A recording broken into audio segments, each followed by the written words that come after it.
في إحدى ليالي الشتاء القارصة استيقظت من النوم على خيالات تدور في عقلي حول عام 2050، من أن نيزك قد ضرب الأرض أو زادت حرارة الأرض جدا من الأحداث المتوقعة من التغيرات البيئية، وذابت قبعات الجليد وتصحرت الأراضي الزراعية، وارتفع سطح البحر لأكثر من 30 متر، وقد غرقت كثير من المدن الساحلية، وعمت الفوضى العارمة، وكان هناك اختناقات شديدة وجوع قاتل. ورأيت إني أقف في طابور طويل لسماع اسما وقع عليه الاختيار لنقله إلى الأماكن الآمنة، وأنا أرى منهم أنهم يفرقون بين الآباء وأبنائهم، من اختير ومن لم يختار، حسب قانون النخبة الذي يحدد من سينجو إلى سفينة نوح بعد دخول الأرض مرحلة الشتاء الطويل.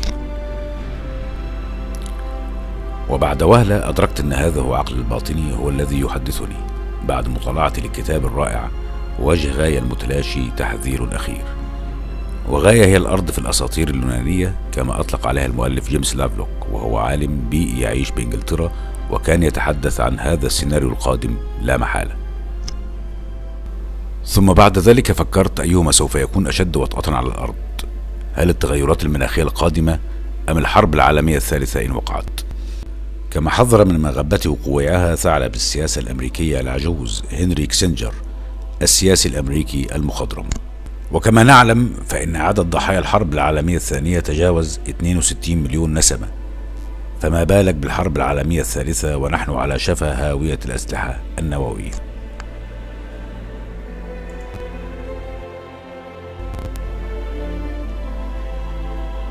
لكن تبادر لي هذا السؤال: ما الفرق أن يموت الإنسان الآن أو في الماضي أو مستقبلا؟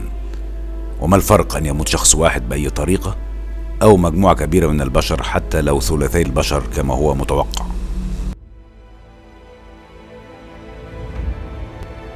وما جدوى الصراعات السياسية وثورات الشعوب التي مات من أجلها الآلاف مقابل الوعود السياسية والبرامج الاقتصادية للمجتمعات بخلق مجتمعات أكثر حرية وعدلا وتعليما وصحة ووفرة في الدخل والمعيشة؟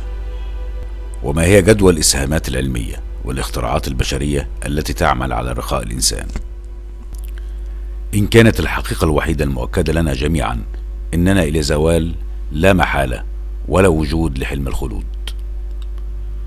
وهل كانت المتصوفة على حق حين اعتزلت مناحي الحياة وسلكت طريق الجبال وعاشت هناك؟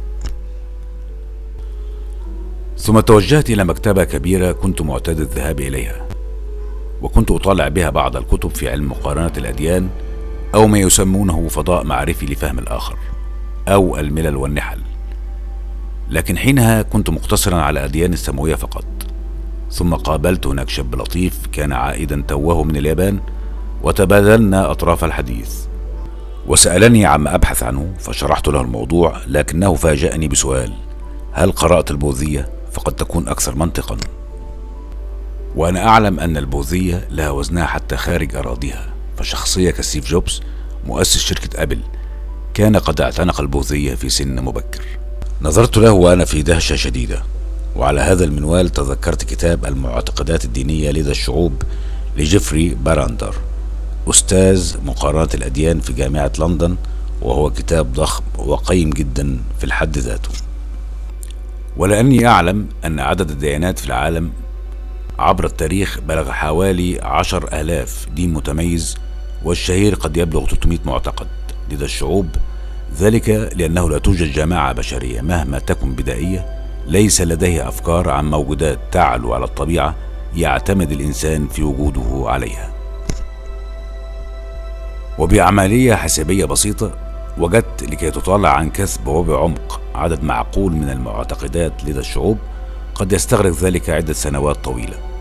وعلى ما أعتقد أنك عندما تصل إلى دراسة المعتقد الأخير حتما ستكون نسيت المعتقدات الأولى التي قرأتها، فضلا عن أن المخ البشري قد لا يستطيع أن يقارن بين أكثر من 7 من البدائل في الوقت نفسه.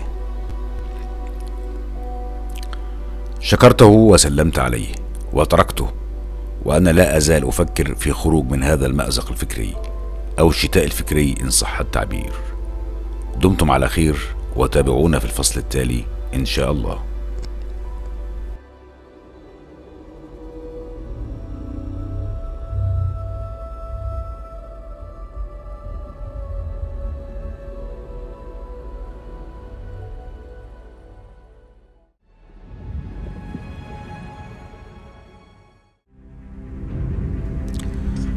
وكما ذكرنا بعدما شكرت وتركت من قابلته المكتبة، وقد تحاورنا حول البوذية ومنها إلى المعتقدات لدى الشعوب، توجهت إلى بيانالي دولي للفنون، وهناك قابلت مجموعة من أصدقائي بعضهم من الفنانين التشكيليين، وكان أحدهم يؤمن بأن الخالق هو الطاقة أو ما يسمى بجماعة الطاقين، وآخر نحت له قدرة نحت على الأحجام الكبيرة وكان على دين إخناتون، وثالث على دين الساينتولوجي أو الساينتولوجيا، شأن بعض الفنانين المشهورين مثل الممثل توم كروز أو جون ترافولتا، واعتقادهم في الساينتولوجيا الغير مفهوم لي بدقة حتى الآن، أو ما تسمى بالكنيسة العلماوية، ومؤسسها رون هابرد الكاتب الأمريكي الراحل، وهي طائفة دينية تتخذ من العلم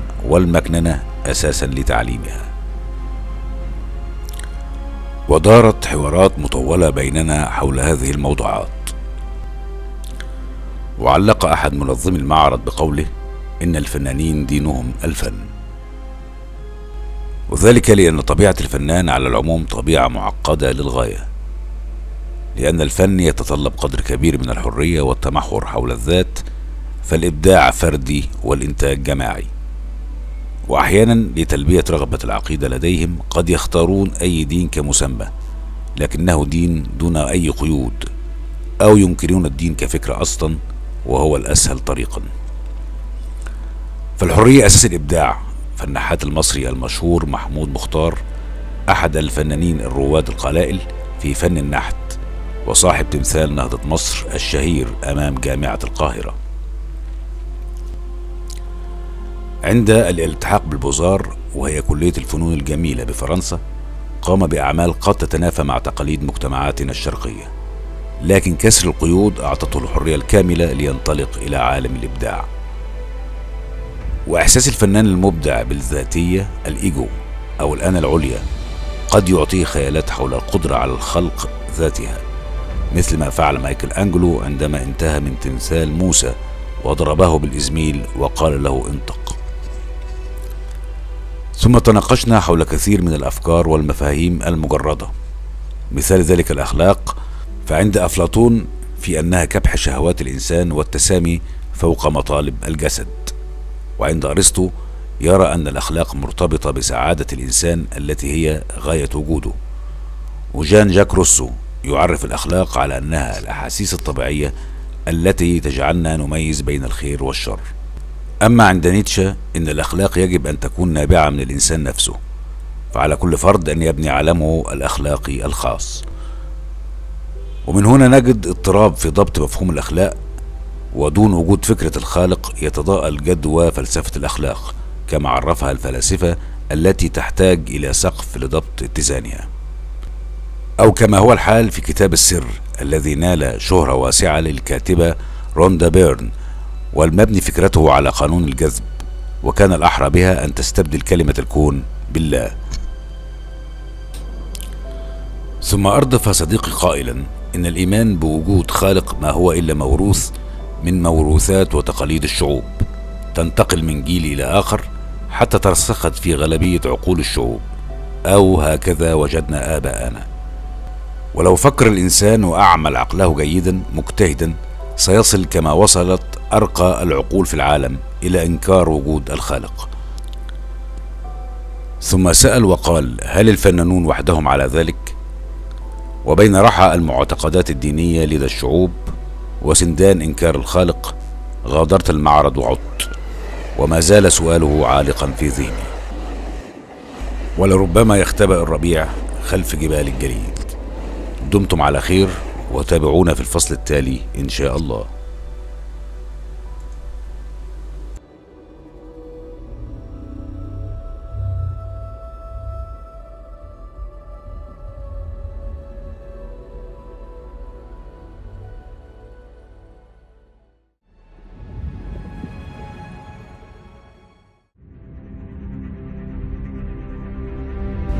وكما ذكرنا في الفصل السابق، قال صديقي: لو فكر الإنسان وأعمل عقله جيدا مجتهدا سيصل كما وصلت أرقى العقول في العالم إلى إنكار وجود الخالق.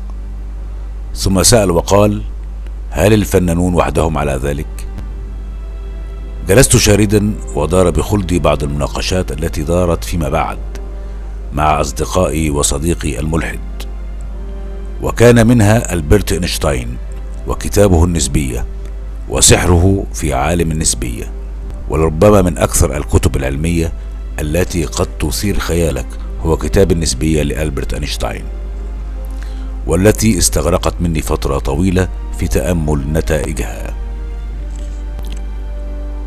ورغم تعقيدها وصدامها مع التقاليد العلمية السابقة عليها، فجمال النسبية هو الذي يجذبك إليها، التي أصبحت حديث العالم كموضة قلم روج فتان.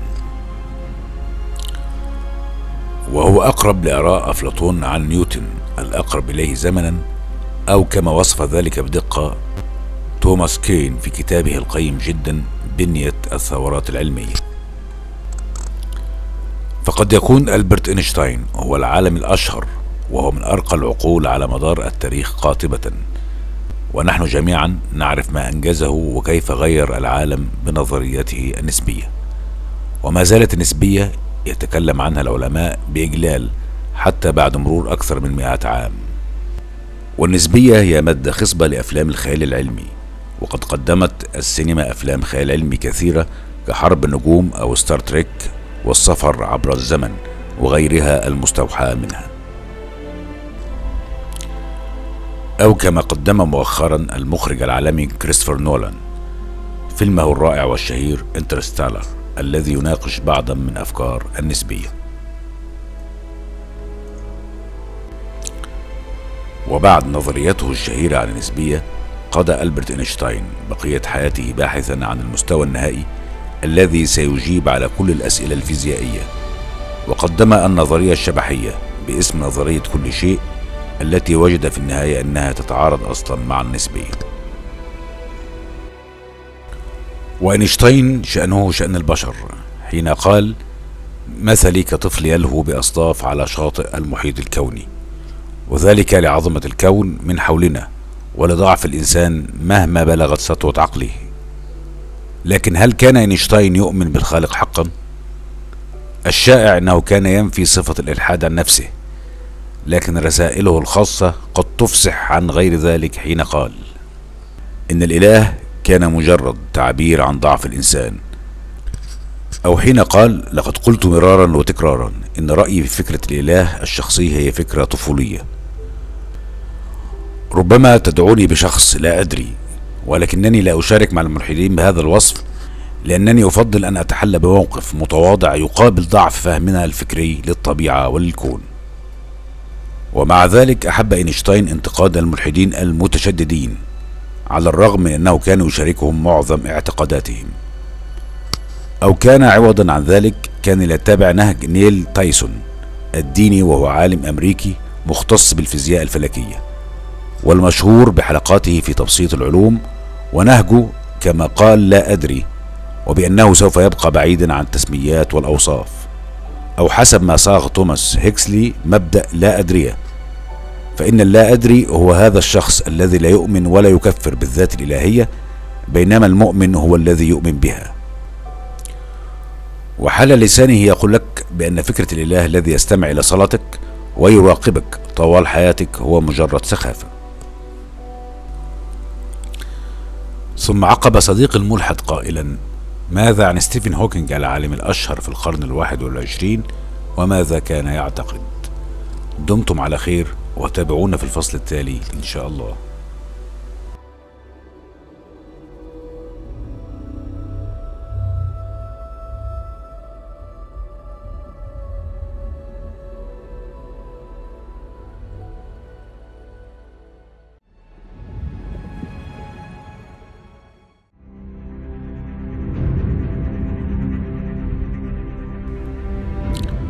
وكما ذكرنا فقد خضنا في سحر ألبرت إينشتاين، ولقد بهرنا بعده في مجال الكونيات ستيفن هوكينج، وهو العالم الأشهر في هذا المجال في القرن 21، وهو من أبرز علماء الفيزياء النظرية على مستوى العالم، وأبحاثه في علم الكون والثقوب السوداء. ومؤخرا دار فيلم عن قصة حياته عام 2014، وكان اسم الفيلم نظرية كل شيء.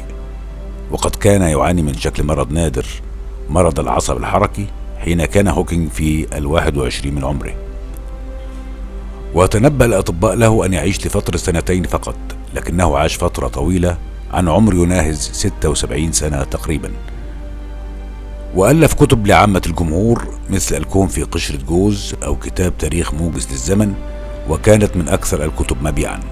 وهو يناقش موضوعات مثل النسبية والثقوب السوداء وما حولها من موضوعات ليس من السهل فهمها. أما ستيفن هوكينج فهو يصرح بإلحاده عكس ألبرت إينشتاين، ولقد زاد ستيفن هوكينج في ذلك حين ألف كتاب باسم التصميم العظيم عام 2010، وقال فيه إنه لا ضرورة لوجود خالق حتى يكون الكون في مساره، وإن الخلق هو عملية عفوية، مما أثار ضجة كبيرة وقتها. ثم أفرد عدة حلقات تلفزيونية في عام 2012 عن هذا الموضوع أيضا باسم جراند ديزاين أو التصميم العظيم. واستمرت الحوارات مع صديقي حول هذا الموضوع أكثر من مرة، ولمناقشة هذا الموضوع بصورة موضوعية وعلمية قد يتشعب الربط ابتداء من النسبية لألبرت إينشتاين مع شرح نشأة الكون وتطوره خلال نظرية الانفجار العظيم، وما يمكن أن ينشأ عنه من أكوان متوازية للكون، وذلك تبعا لنظرية الأوتار التي تفحص الكم بعلم الكونيات، والتي أنشئت بواسطة الفيزياء الياباني الأمريكي المشهور ميشيو كاكو، وهي محاولة للجمع بين ميكانيكا الكم والنظرية النسبية العامة، والذي أيضا ربما تكون فكرة الخالق ما زالت مشوشة له. وهل حقا من الممكن أن نكون سجناء المخ، وأن كل العقول مرتبطة معا بشكل أو آخر مثل شبكة الإنترنت، وأن لا حقيقة لوجود شيء خارج المخ، لأنه كل شيء في الكون حولك هو من صناعة المخ أصلا؟ وقد يكون أول من اقترب من هذا المفهوم هو الفيلسوف الكبير ديكارت في مذهب الشك الديكارتي. ومن العجيب أن مذهب الشك الديكارتي لم يصل بديكارت إلى الإلحاد، بل كان مؤمنا بوجود الإله، ولكنه أوصل الكثيرين إلى الإلحاد. وكنا نردد مقولته المشهورة: أنا أشك فأنا موجود، أو كدعابة: أنا أشك فأنا دبوس. لأن حسب قوله إن حواسنا تخدعنا، وهي مصدر غير موثوق نعتمد عليه في اكتساب المعرفة. ثم تطرقنا إلى اللغز المحير للعقول عن بداية الزمن، وماذا كان قبل الانفجار العظيم بداية الكون، وهو السؤال المحير الذي لم يستطيع أحد من علماء الفيزياء حتى الآن الاقتراب منه. وللإحاطة بهذه الموضوعات والرد عليها، وإثبات وجود الخالق في ميكانيكا الكم عند بداية نشأة الكون، على ما أعتقد أنها قد تستغرق عدة سنوات أخرى من البحث والتحري. دمتم على خير، وتابعونا في الفصل التالي إن شاء الله.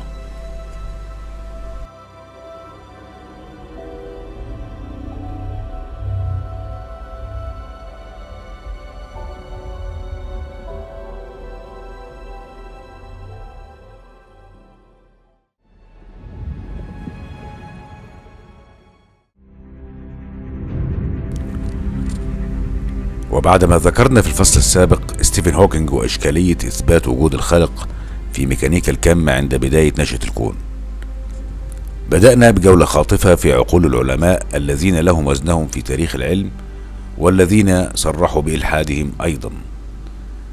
لكن بطبيعة الحال ليس كل العلماء ملحدين، لكن على ما يبدو كثيرا منهم إما لم يصرح بإلحاده، أو إن فكرة الخالق مشوشة لديه أو مهمشة وليس لها أي صدى حقيقي في حياته.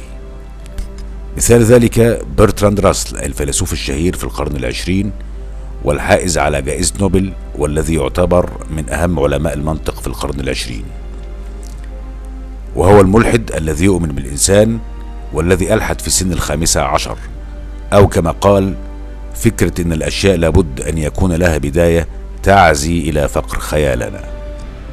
يصف راسل نفسه بأنه لا أدري، ولكنه ملحد حين يتكلم.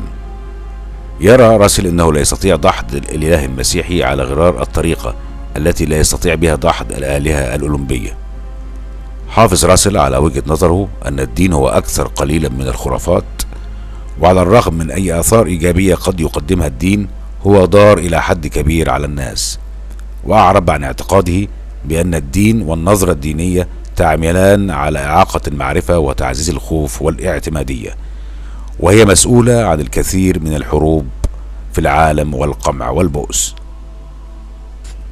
وفي حفل ميلاده 90 واجهته امرأة من العامة وسألته: ألا تخاف يا برتراند وأنت في 90 وقد قاربت الموت أن تقابل ربك؟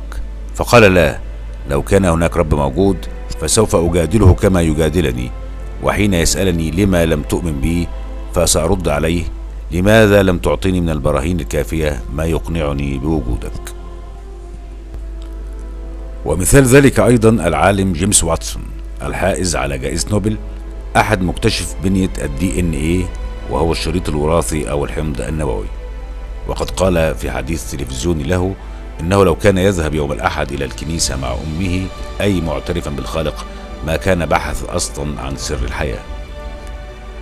ومثال ذلك أيضا الشهير كارل ساجان، وهو فلكي أمريكي من أبرز المساهمين في تبسيط علوم الفلك والفيزياء الفلكية وغيرها من العلوم الطبيعية، الذي قال إن جدته القديمة ربما تكون أبسط خلية حية، وأن باستطاعتنا أن نخلق مثلها لو توافرت لنا الظروف المناسبة.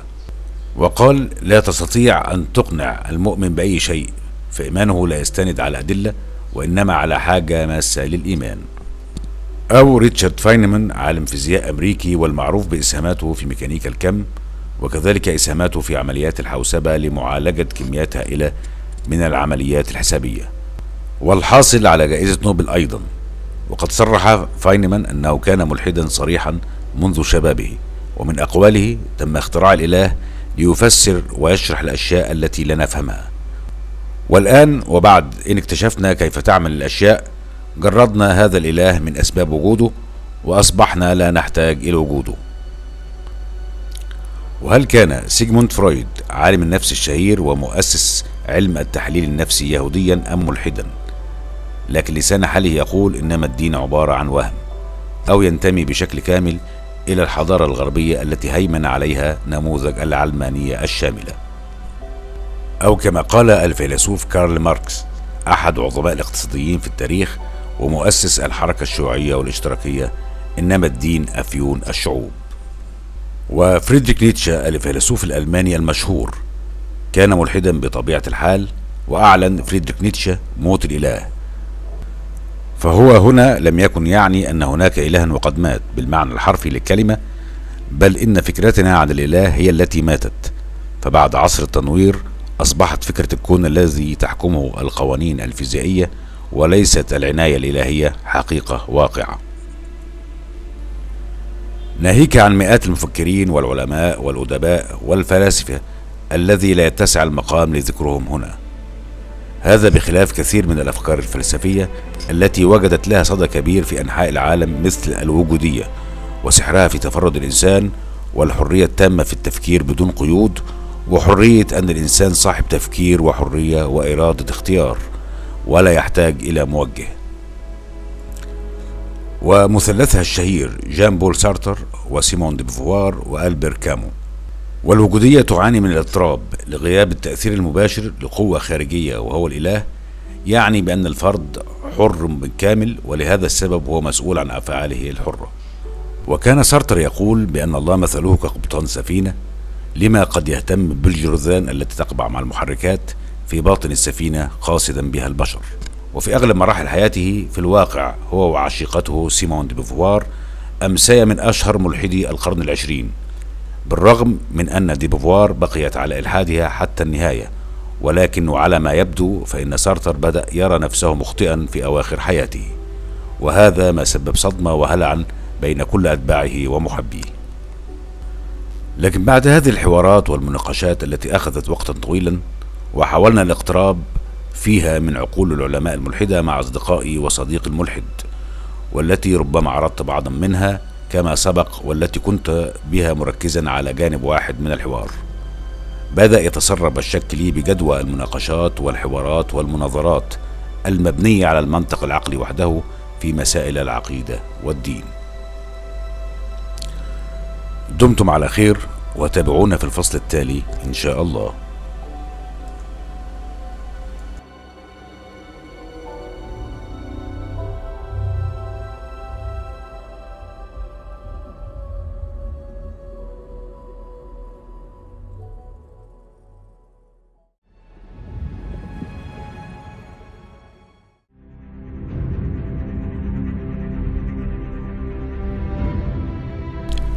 وكما ذكرنا بعد الحوارات والمناقشات التي أخذت وقتا طويلا، وحاولنا الاقتراب فيها من عقول العلماء مع أصدقائي وصديقي الملحد، والتي ربما عرضت بعضا منها كما سبق، والتي كنت مركزا بها على جانب واحد من الحوار.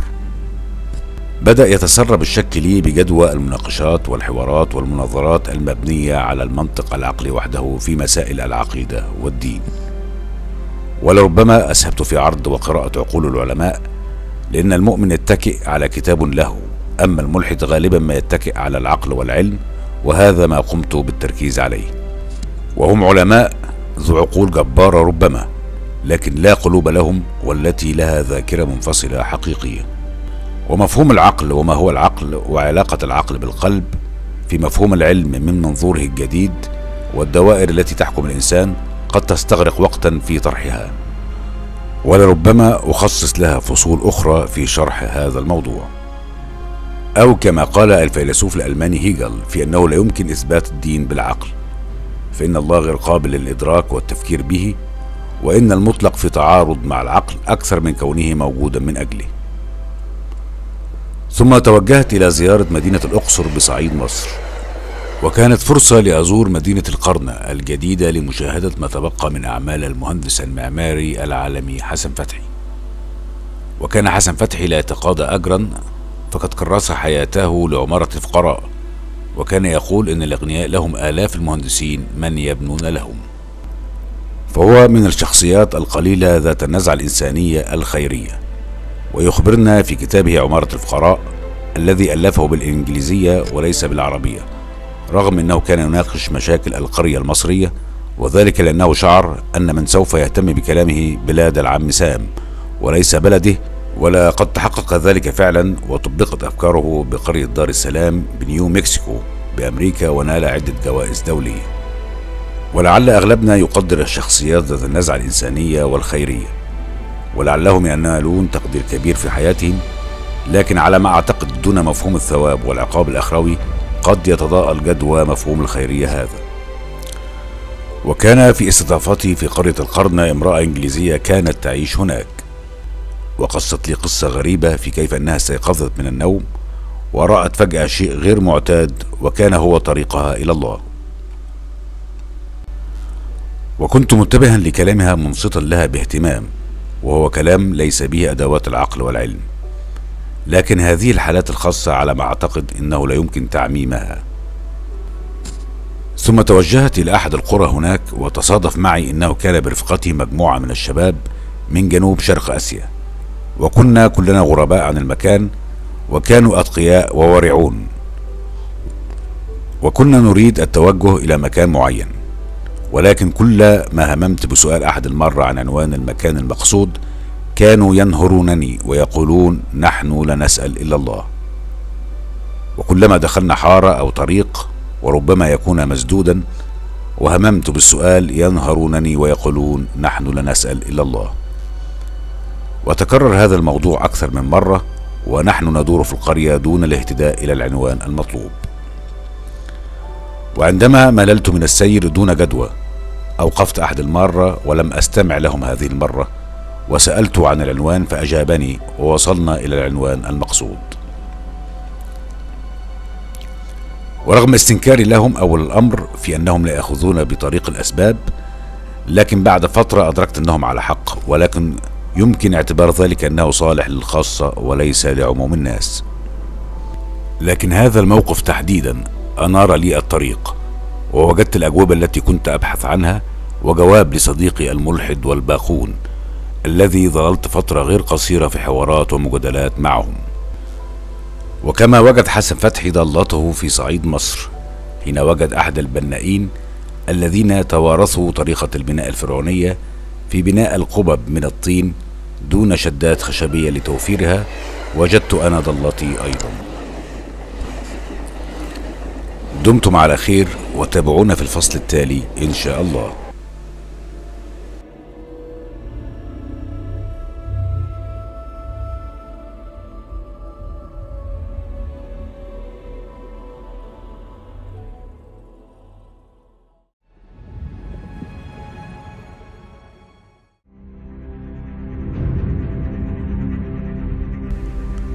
وكما ذكرنا في الفصل السابق، الموقف الذي أنار لي الطريق ووجدت الأجوبة التي كنت أبحث عنها وجواب لصديقي الملحد والباقون. وعدت سريعا ثم قابلت صديقي وبدأت كلامي معه، وقلت له إن هذه آخر مرة سوف أتطرق معه إلى موضوع الدين وإثبات وجود الخالق من عدمه، وكان دائما عنيدا مصرا على رأيه. ثم عقبت وقلت له خلال الفترة الطويلة الخالية تبين لي عدم جدوى مناقشة موضوع العقائد والأديان ووجود الخالق من عدمه بالمنطق العقلي والديالكتيك أو المناظرات، وأن ما يحجب الإنسان الحقيقة أحيانا الشوفونيه أو الإحساس الزائد بالأنا والانبهار بالعقل والعلم، فتعمل كضباب على القلب فلا يرى من خلاله الطريق. وفي الحقيقة لو فكرنا لوجدنا أن مجموع كل العلوم المتاحة لنا حاليا على الأرض هي قليلة جدا بالنسبة للحقيقة الكلية للكون، وهذا باعتراف العلماء أنفسهم. ومهما بلغ الإنسان من علم فهو قليل جدا من قليل أصلا من العلم الكلي. وإن رسالات الله إلى العالم أجمع لم يختص بها المتعلمين فقط أو ذوي العقول الكبيرة، ونحن نرى الأمية على كل مراحلها حولنا في كل أرجاء العالم، والذي لا يعرف بعضهم حتى قراءة أي كتاب. ولهذا يسلك إيمان العوام طريقا آخر غير معطيات العلم والعقل. فرد علي قائلا: يبقى كل منا له منهجه المختلف في الوصول إلى الحقيقة. فقلت له إن هذا صحيح، لكن عليك أولا ترى نفسك في وضعها الضئيل، ثم تجرب أن تسأل الله. فعقب وقال: أي إله وأي دين؟ فقلت له: الذي يرد عليك.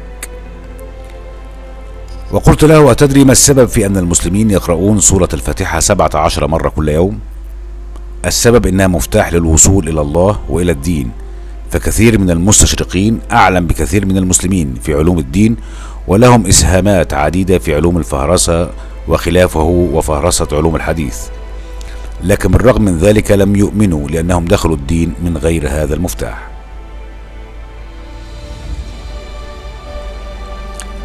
والمفتاح في إياك نعبد وإياك نستعين اهدنا الصراط المستقيم. فأولا يجب أن تشعر بعجزك التام أمام ماهية الكون وتخضع كما أسلفنا، ثم تستعين بالله لينير لك الطريق المستقيم. وقلت له إن هناك احتمالان: إما لا وجود للخالق كما تدعي، أو إنه موجود. فإن كان موجود وكان هناك يوم حساب كما قال فسوف تواجه مأزق شديد الصعوبة على ما أعتقد. لكن ماذا سوف تخسر لو استقطعت وقت قليل يوميا لمدة 7 أيام، وأن تسأل الله أن يرد عليك ويعرفك بنفسه؟ فإن رد عليك كان بها، وإن لم يرد عليك وكان هناك يوم حساب يمكن أن تقول له أنك سألته ولم يرد عليك، وأعتقد حينها سيكون لك عذر قوي جدا.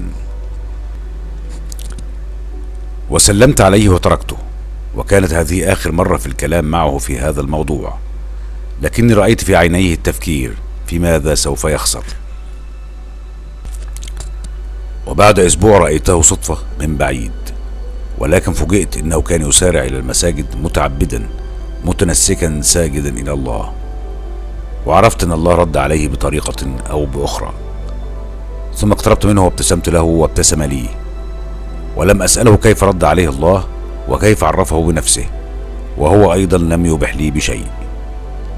سلمت عليه وتركته، وعرفت أن النور ربما يكون أقرب للإنسان من عقله. لكن هل اختص الله الأنبياء وحدهم بالكلام معهم، أو كما مع موسى عليه السلام كليم الله حين قال له إنني أنا الله؟